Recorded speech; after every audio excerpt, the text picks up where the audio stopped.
Hello friends, welcome to our channel. तो friends, आज की इस वीडियो में हम बात करेंगे हमारी NTA UGC NET paper 1 October 2021 से रिलेटेड जो मॉक टेस्ट सीरीज़ है उसके मॉक टेस्ट 8 के बारे में इस वीडियो में हम डिस्कस करने वाले हैं। जहां पर इस वीडियो में हम बात करेंगे जून के करंट अफेयर्स के बारे में, यानी कि 2021 के जून के करंट अफेयर्स को जो इम्पॉर्टेंट है उनको आज की इस वीडियो में हम डिस्कस करने वाले हैं। अगर आप किसी भी गवर्नमेंट एग्ज़ाम की तैयारी कर रहे हैं तो उनके लिए भी ये वीडियो काफ़ी हेल्पफुल रहेगी। इसके अलावा आपको हर एक मंथ के करंट अफेयर्स की वीडियो भी चैनल पर मिल जाएगी। अगर आप वो वीडियोस को चैनल पर देखना चाहते हैं तो आप उन वीडियोस को भी चैनल पर जाकर देख सकते हैं। साथ साथ वीडियो का फॉर्मेट आप सभी को पता ही है, जो हमारी मॉक टेस्ट सीरीज़ कंटिन्यू देख रहे हैं। तो हम डायरेक्ट अपने फर्स्ट क्वेश्चन पर चलते हैं, जहाँ पर आज का हमारा पहला क्वेश्चन है, Which bank has pledged to become carbon neutral by 2031-32? यानी कि किस बैंक ने 2031-32 तक कार्बन न्यूट्रल बनने का संकल्प लिया है। फ्रेंड्स, ऑप्शंस आप अपने स्क्रीन पर देख सकते हैं और इसी वीडियो के नीचे कमेंट करके हमें 10 सेकंड के अंदर करेक्ट आंसर बता सकते हैं।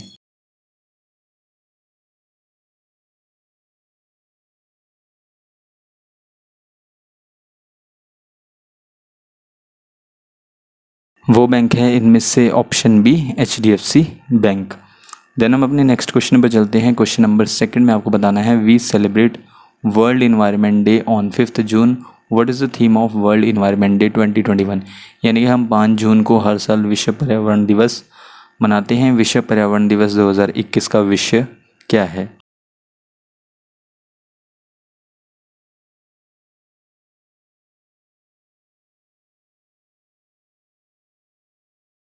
– 2021 का विषय है वर्ल्ड इन्वायरमेंट डे का। थीम है option D, ecosystem restoration.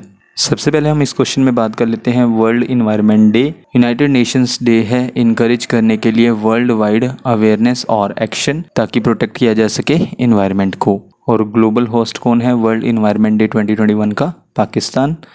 Then इसके बाद नेक्स्ट पॉइंट में, व्हाट इज़ इकोसिस्टम? आपको इकोसिस्टम के बारे में पता होना चाहिए। एन इकोसिस्टम क्या है? कम्युनिटी है किसकी? प्लांट्स और एनिमल्स की, जो इंटरेक्ट करती है एक दूसरे के साथ एक गिवन एरिया में या फिर एक स्पेसिफिक एनवायरनमेंट में। किसके साथ इंटरेक्शन करते हैं? एक दूसरे के साथ इंटरेक्शन करते हैं। जहाँ पर इंटरेक्शन किया जाता है किसके साथ? नॉन लिविंग एनवायरनमेंट के साथ। नॉन लिविंग एनवायरनमेंट में इंक्लूड है जैसे कि वेदर, अर्थ, सन, सॉइल, क्लाइमेट और एटमॉस्फेयर। देन हमारे पास नेक्स्ट पॉइंट है, व्हाट इज़ इकोसिस्टम रिस्टोरेशन, जो कि हमारा थीम भी है वर्ल्ड इन्वायरमेंट डे 2021 का। इकोसिस्टम का मीनिंग आपको पता लग ही चुका है। देन इकोसिस्टम रिस्टोरेशन का मतलब है प्रिवेंट करना है इकोसिस्टम के डैमेज को, यानी कि पारिस्थितिकी तंत्र के नुकसान को रोकना है।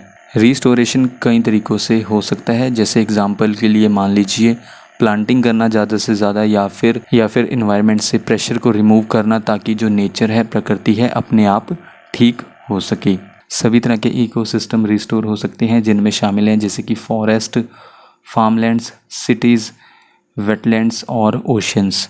जैसे कि आप देख सकते हैं, जो लेक्स होती हैं और कोस्ट लाइंस होती हैं, यानी कि झीलें होती हैं और समुद्र तट होते हैं, वो किस वजह से हो सकते हैं पॉल्यूटेड? जो पुअर वेस्ट मैनेजमेंट है और इंडस्ट्रियल एक्सीडेंट होते हैं, उनकी वजह से वो प्रदूषित हो सकते हैं, पॉल्यूटेड हो सकते हैं, लेक्स और कोस्ट लाइंस। इसके बाद नेक्स्ट पॉइंट है, यूनाइटेड नेशंस असेंबली ने इस्टेब्लिश किया था वर्ल्ड इन्वायरमेंट डे कब? 1972 में। इम्पॉर्टेंट डेट है, कब इस्टेब्लिश किया था यूनाइटेड नेशंस असेंबली ने वर्ल्ड इन्वायरमेंट डे को? 1972 में, जो कि क्या था? पहला दिन था किसका? Stockholm conference on the human environment का। देन इसके बाद 1974 में, यानी कि 2 साल बाद इसे सेलिब्रेट किया गया किस थीम के साथ? Only one earth. तो ये भी आपको पता होना चाहिए, वर्ल्ड इन्वायरमेंट डे का पहला जो थीम था वो कौन सा था? Only one earth. देन इसके बाद वर्ल्ड इन्वायरमेंट डे पहली बार ऑब्जर्व किया गया 1974 में। यूएस में। कहाँ पर किया गया था? यूनाइटेड स्टेट्स में। और 2020 का भी आपको, यानी कि लास्ट ईयर का भी आपको थीम पता होना चाहिए, क्या था? Celebrate biodiversity. इसके बाद नेक्स्ट क्वेश्चन है, question number third, what is the theme of the world day to combat desertification and drought 2021 observed every year on 17 June? यानी कि हर साल 17 जून को मनाए जाने वाले मरुस्थलीकरण और सूखे से निपटने के लिए विश्व दिवस 2021 का विषय क्या है?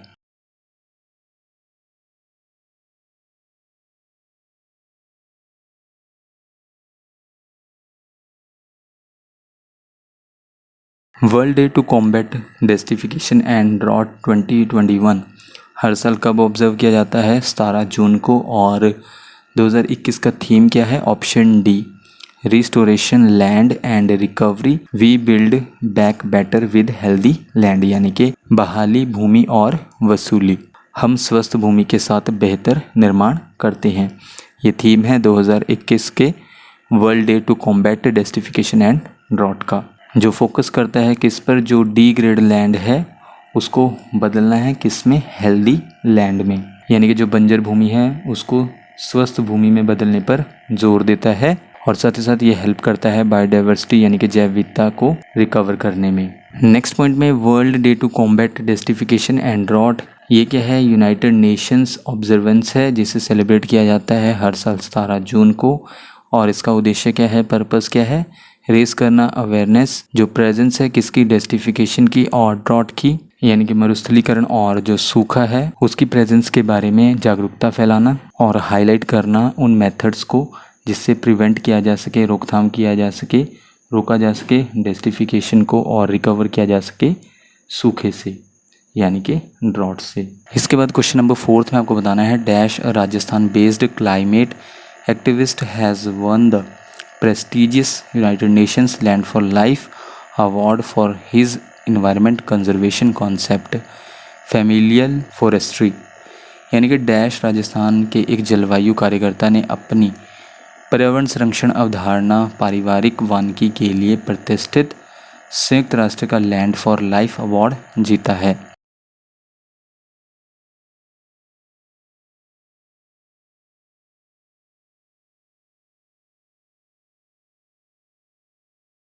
वो राजस्थान बेस्ड क्लाइमेट एक्टिविस्ट हैं। इनमें से ऑप्शन डी श्याम सुंदर जानी।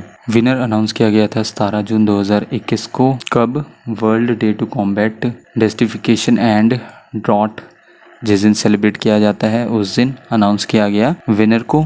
और इन्होंने जीता है prestigious United Nations land for life award अपने इन्वायरमेंट कंजर्वेशन कॉन्सेप्ट के लिए। और उस कॉन्सेप्ट का क्या नाम है? Familial forestry. फैमिलियल फॉरेस्ट्री का मतलब है ट्रांसफ़र करना केयर को, यानी कि देखभाल को। किसकी देखभाल को? ट्री की और इन्वायरमेंट की फैमिली में, ताकि जो ट्री है वो बन जाए, हिस्सा बन जाए, पार्ट बन जाए किसका? फैमिलीज कॉन्शियसनेस का, यानी कि परिवार की चेतना का हिस्सा बन जाए। इन शॉर्ट आप कह सकते हैं जो ट्री है और इन्वायरमेंट है उसकी केयर को, उसकी देखभाल को ट्रांसफ़र करना है अपनी फैमिली में। देन इसके बाद नेक्स्ट पॉइंट है एवरी 2 ईयर्स, यानी कि हर एक 2 सालों में United Nations Convention to combat desertification in short UNCCD organise करता है लैंड फॉर लाइफ अवार्ड। ये अवार्ड उत्कृष्टता और नवाचार के लिए है, यानी कि एक्सीलेंस और इनोवेशन के लिए है, जहाँ पर एफर्ट्स किए जाते हैं लैंड को बैलेंस करने में, यानी कि ज़मीन को बैलेंस करने में। और फ्रेंड्स यहाँ आप देख सकते हैं कि हम 2 क्वेश्चंस कर चुके हैं जो किससे एसोसिएटेड हैं?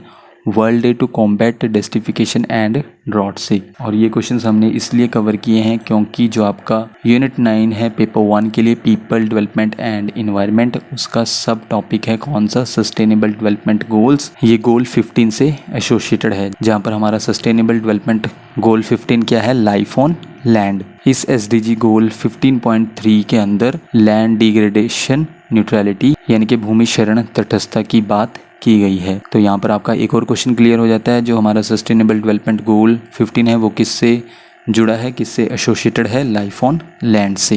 देन इसके बाद हमारा नेक्स्ट पॉइंट है लैंड फॉर लाइफ अवार्ड, जिसे लॉन्च किया गया था 2011 में UNCCD conference of the parties in short COP10 में, जो कहाँ पर हुआ था? रिपब्लिक ऑफ कोरिया में, जो किसका पार्ट था? चैंगवान इनिशिएटिव का। कब हुआ था? 10 से 21 अक्टूबर 2011 के बीच, जो कि सिटी है साउथ कोरिया में। इसके बाद हमारा नेक्स्ट पॉइंट है United Nations Convention to combat desertification. ये भी काफ़ी इंपॉर्टेंट पॉइंट है आपके पेपर के पॉइंट ऑफ व्यू से, जिसकी हम बार बार बात कर रहे हैं UNCCD की, यानी कि United Nations Convention to combat desertification की, जो हमारा रियो कन्वेंशन है 1992, जिसमें 3 एग्रीमेंट्स ओपन हुए थे सिग्नेचर के लिए, जिनमें से UNCCD एक है, यानी कि United Nations Convention to combat desertification उनमें से एक है, और बाकी के दो कौन से हैं, convention on biological diversity in short UNCBD, और साथ ही साथ थर्ड वन कौन सा है, United Nations framework convention on climate change in short UNFCCC। ये तीनों एग्रीमेंट्स ओपन हुए थे सिग्नेचर के लिए अर्थ समिट 1992 में। तो फ्रेंड्स यहाँ आप देख सकते हैं कि इन करंट अफेयर्स से आपके काफ़ी और भी क्वेश्चंस क्लियर हो जाते हैं आपके एग्ज़ाम के पॉइंट ऑफ व्यू से। देन इसके बाद हम अपने नेक्स्ट क्वेश्चन पर चलते हैं। क्वेश्चन नंबर 5 में आपको बताना है, NITI Aayog releases SDG India index 2021, which state is in bottom list. Bottom list में कौन सा है सबसे नीचे।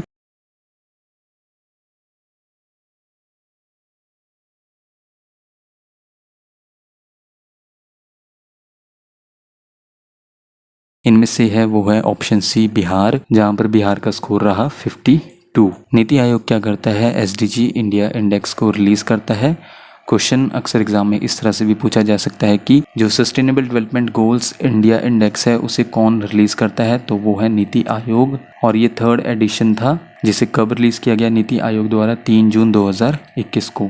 और पहला एडिशन कब लॉन्च किया गया था, 2018 में। नीति आयोग के वाइस चेयरपर्सन हैं डॉक्टर राजीव कुमार। उन्होंने लॉन्च किया रिपोर्ट का title SDG India index and dashboard 2020-21 partnerships in the decade of action. इसके अलावा आपको ये भी पता होना चाहिए नीति आयोग के CEO कौन है, chief executive officer Amitabh Kant. इसके अलावा हम थोड़ा नीति आयोग को भी डिस्कस कर लेते हैं, जो कि एक पब्लिक पॉलिसी थिंक टैंक है। बॉडी होती है किसकी, निकाय होता है किसका, एक्सपर्ट्स का, जो प्रोवाइड करते हैं एडवाइस और आइडियाज़। नीति आयोग को इस्टेब्लिश किया गया था, जहां पर इसका एम क्या है, अचीव करना जो हमारे सस्टेनेबल डेवलपमेंट गोल्स हैं उनके टारगेट्स को अचीव करना। फॉर्म्ड हुआ था कब नीति आयोग, 1 जनवरी 2015 को यह गठित हुआ था नीति आयोग। इसका हेडक्वार्टर न्यू दिल्ली में है। चेयरपर्सन है नरेंद्र मोदी और फाउंडर है नेशनल डेमोक्रेटिक अलायंस। तो ये था नीति आयोग। इसके बाद हमारा नेक्स्ट पॉइंट है SDG इंडिया इंडेक्स, जो कि हम डिस्कस कर रहे थे 2021। विकसित किया गया है, डेवलप किया गया है, कोलैबोरेशन की गई है, जहाँ पर किसके साथ, यूनाइटेड नेशंस के साथ, जो ट्रैक करता है प्रोग्रेस सभी स्टेट्स की और यूनियन टेरिटरीज़ की। और इसमें कितने इंडिकेटर्स हैं, यानी कि संकेतक हैं, 115। और नेक्स्ट है टॉप 5 स्टेट्स आपको पता होनी चाहिए जो SDG इंडिया इंडेक्स 2021 में टॉप पर रही। नंबर 1 पर केरल, सेकंड पर हिमाचल प्रदेश, तमिलनाडु, थर्ड पर आंध्र प्रदेश, गोवा, कर्नाटक, उत्तराखंड, फोर्थ पर सिक्किम और फिफ्थ पर महाराष्ट्र। यानी कि टॉप 5 स्टेट्स में केरल का स्कोर सबसे ज़्यादा रहा, कितना था, 75। और अगर हम टॉप 5 बॉटम स्टेट्स के बारे में बात करें, जहाँ पर नंबर 1 पर रहा छत्तीसगढ़, नागालैंड, उड़ीसा, सेकंड पर अरुणाचल प्रदेश, मेघालय, राजस्थान, उत्तर प्रदेश, थर्ड पर असम, फोर्थ पर झारखंड और बिहार 52 स्कोर के साथ बॉटम पर रहा। और इसके अलावा अगर हम यूटीज़ की बात करें तो चंडीगढ़ का स्कोर 79 रहा, टॉप पर रहा यूटीज़ की लिस्ट में। और बॉटम में रहा यूटीज़ की लिस्ट में दादर एंड नगर हवेली और दमन एंड दीव, जिसका स्कोर क्या था, 62। इसके बाद क्वेश्चन नंबर 6 है, according to the Times Higher Education Asia University rankings 2021 best Indian university कौन सा है।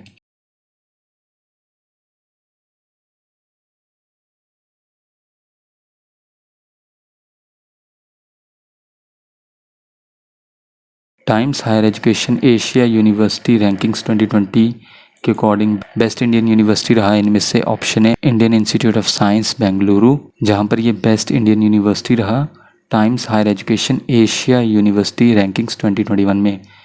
फ्रेंड्स, अभी हम एशिया यूनिवर्सिटी रैंकिंग्स के बारे में बात कर रहे हैं, जहां पर 3 इंडियन जो हमारी यूनिवर्सिटीज़ हैं उन्होंने टॉप किया है। वो टॉप 100 की लिस्ट में रही हैं, यानी कि टॉप 100 की लिस्ट में कितनी इंडियन यूनिवर्सिटीज़ हैं, 3 हैं। इंडियन इंस्टीट्यूट ऑफ साइंस 7वीं बार लगातार इंडिया की तरफ से हाईएस्ट रैंक्ड यूनिवर्सिटी है, जो कौन से स्पॉट पर रही, 37 पर इस बार। और इसके अलावा जो अदर 2 यूनिवर्सिटीज़ हैं जो टॉप 100 में रही, वो हैं इंडियन इंस्टीट्यूट ऑफ टेक्नोलॉजी रोपड़ 55 पर और Indian Institute of technology Indore 78 पर।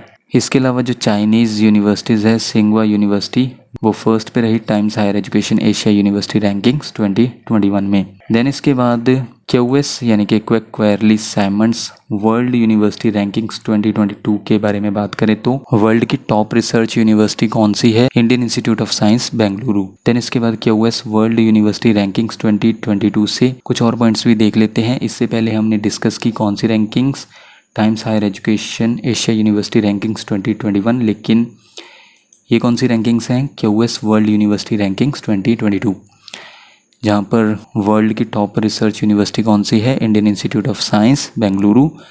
देन इसके बाद 8 इंडियन यूनिवर्सिटीज़, जो बेस्ट 400 ग्लोबल यूनिवर्सिटीज़ हैं उनमें हमारी 8 यूनिवर्सिटीज़ हैं, जबकि जो टॉप 200 की अगर हम बात करें तो उसमें सिर्फ 3 यूनिवर्सिटीज़ हैं, जहाँ पर आईआईटी बॉम्बे बेस्ट यूनिवर्सिटी रही इंडिया से, उसका रैंक था 177, और आईआईटी दिल्ली का 185, और जबकि इंडियन इंस्टीट्यूट ऑफ साइंस का 186। लेकिन इंडियन इंस्टीट्यूट ने वर्ल्ड के टॉप रिसर्च यूनिवर्सिटी में टॉप किया है। इसके बाद नेक्स्ट पॉइंट में Indian Institute of Science Bengaluru ने वर्ल्ड का टॉप रिसर्च यूनिवर्सिटी रहा है, जहां पर परफेक्ट स्कोर किया है 100 आउट ऑफ 100 सिटेशंस पर फैकल्टी इंडिकेटर में। किसने? Indian Institute of Science Bengaluru ने। और लास्ट पॉइंट है इस क्वेश्चन से जो हमारा जुड़ा हुआ है, मैसाचुसेट्स इंस्टीट्यूट ऑफ टेक्नोलॉजी ने टॉप किया है इस रैंकिंग में, जो पिछले 10 सालों से टॉप कर रही है। देन इसके बाद हमारा 7th क्वेश्चन है, who released performance grading index in short PGI 2019-20 for states and union territories.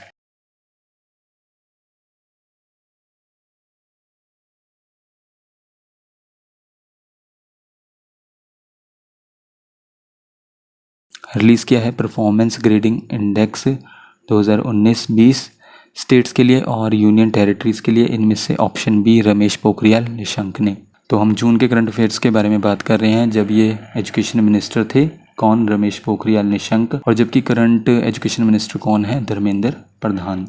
उस टाइम रमेश पोखरियाल निशंक ने परफॉर्मेंस ग्रेडिंग इंडेक्स 2019-20 रिलीज़ किया स्टेट्स और यूनियन टेरिटरीज़ के लिए। PGI यानी कि परफॉर्मेंस ग्रेडिंग इंडेक्स क्या करता है? मेजर करता है, मापता है स्टेट्स की परफॉर्मेंस को। किस में? स्कूल एजुकेशन में कैसे रहे स्टेट्स।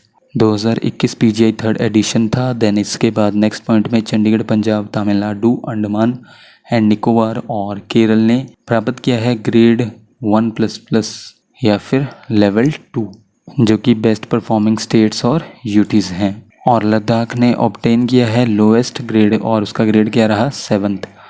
और साथ ही साथ करंट एजुकेशन मिनिस्टर, जो कि हम ऑलरेडी डिस्कस कर चुके हैं, धर्मेंद्र प्रधान हैं। इसके बाद हम अपने नेक्स्ट क्वेश्चन पर चलते हैं। Question number 8, every year the global wind day is celebrate world wide on dash, यानी कि हर साल वैश्विक पवन दिवस डैश को दुनिया भर में मनाया जाता है।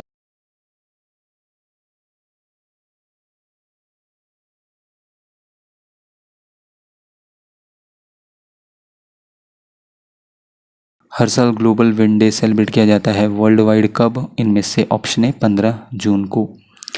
स्प्रेड करने के लिए किसके बारे में? विंड एनर्जी के बारे में, कि कैसे विंड एनर्जी हेल्प करती है वर्ल्ड को चेंज करने में, जो कि हमारा रीन्यूएबल एनर्जी का सोर्स है, नवीकरणीय ऊर्जा का स्रोत है। देन इसके बाद नेक्स्ट पॉइंट है, global wind day was first observed, सबसे पहले ऑब्जर्व किया गया था विंड डे कब? 2007 में। देन उसके बाद इसको रीनेम किया गया, तो पहले इसका नाम था विंड डे, देन उसके बाद ग्लोबल विंड डे कब? 2009 में। ग्लोबल विंड डे ऑर्गेनाइज किया जाता है किसके द्वारा? विंड यूरोप द्वारा, और साथ ही साथ Global Wind Energy Council, in short है GWEC द्वारा। नेक्स्ट पॉइंट है, according to the International Renewable Energy Agency, in short IRENA, wind energy क्या है? One of the fastest growing renewable energy source है वर्ल्ड में, जहां पर इंडिया इंस्टॉल करेगा 20 गीगावाट विंड कैपेसिटी। कब तक? 2021 से 25 के बीच में। और नेक्स्ट पॉइंट है, विंड एनर्जी क्या है? सोर्स है किसका? क्लीन एनर्जी का। और ये क्या है? इनएग्जॉस्टिबल है, यानी कि अनलिमिटेड है, बेशुमार है विंड एनर्जी। अगर हम प्रेजेंट टाइम की बात करें तो इंडिया की total installed wind power capacity कितनी है? 38.789 गीगावाट, और India 4th largest installed wind power capacity है वर्ल्ड में। तो नंबर 1 पर कौन हुआ? चाइना, सेकंड पर यूनाइटेड स्टेट्स, थर्ड पर जर्मनी। इसके अलावा global Wind Energy council headquarter की लोकेशन बेल्जियम का ब्रुसेल्स। देन इसके बाद ग्लोबल विंड एनर्जी काउंसिल की स्थापना 2005। क्वेश्चन नंबर 9 है, what is the theme of ocean day in 2021 यानी कि 2021 में महासागर दिवस का विषय क्या है?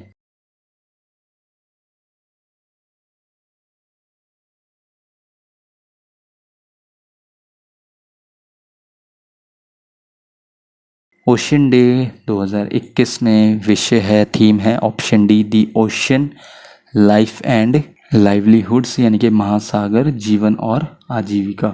जबकि 2020 का थीम क्या था? Innovation for a sustainable ocean. और ये क्वेश्चन क्यों इम्पॉर्टेंट है? क्योंकि जो हमारा सस्टेनेबल डेवलपमेंट गोल 14 है वो इसी से एसोसिएटेड है, जहाँ पर हमने कंजर्व करना है, संरक्षण करना है और सस्टेनेबली यूज़ करना है किसका? ओशंस का, सीज का, और साथ साथ जो मैरीन रिसोर्सेज हैं उनको कंजर्व करना है। ये हमारा टारगेट है 2030 तक। इसके अलावा ओशन कवर करते हैं 70% प्लैनेट को, और ये जो हमारे ओशंस हैं, सीज हैं, मैरीन हैं, ये घर हैं किसका? जो हमारे अर्थ पर बायोडाइवर्सिटी है यानी कि जो वैरायटी पाई जाती है लाइफ की, उनका घर भी है। और ये वर्ल्ड के बिलियन पीपल का मेन सोर्स भी है किसका? प्रोटीन का। इसके बाद नेक्स्ट पॉइंट में दिसंबर 2008 की अगर हम बात करें तो यूनाइटेड नेशंस जनरल असेंबली ने पास किया था डिक्लेरेशन कि ऑफिशियली रिकॉग्नाइज किया जाएगा इस दिन को। इसके बाद नेक्स्ट है, डिड यू नो, कि आप जानते हैं जो ओशंस हैं, समुद्र हैं, वो प्रोड्यूस करते हैं, उत्पन्न करते हैं एटलीस्ट 50% जो प्लैनेट की ऑक्सीजन है उसको प्रोड्यूस करते हैं। यानी कि जो ओशंस में प्लांट होते हैं वो प्रोड्यूस करते हैं प्लैनेट की एटलीस्ट 50% ऑक्सीजन। देन इसके बाद ओशन बहुत ज़्यादा इम्पॉर्टेंट है हमारी इकोनॉमी के लिए। एस्टिमेट जो है 40 मिलियन के लिए इम्पॉर्टेंट है ओशन। देन इसके बाद हमारा नेक्स्ट पॉइंट है, जो ओशियन बेस्ड इंडस्ट्रीज़ हैं यानी कि महासागर आधारित उद्योग हैं, उन इंडस्ट्रीज से 2030 तक लोगों को रोज़गार दिया जा रहा है। ये भी हमारा सस्टेनेबल डेवलपमेंट गोल 14 का पार्ट है, जहाँ पर सस्टेनेबल डेवलपमेंट गोल 14 किससे एसोसिएटेड है, किससे जुड़ा हुआ है? Life below water. और इस क्वेश्चन से जुड़ा हमारा लास्ट पॉइंट है, ओशियंस एब्जॉर्व करते हैं 30% कार्बन डाइऑक्साइड जो प्रोड्यूस की जाती है किसके द्वारा? ह्यूमंस द्वारा, और रोकते हैं ग्लोबल वार्मिंग के इम्पैक्ट को। और आज का हमारा लास्ट क्वेश्चन है question number 10, as of March 2021 which state in India has the highest number of national parks? यानी कि मार्च 2021 तक भारत के किस राज्य में राष्ट्रीय उद्यानों की संख्या सबसे अधिक है?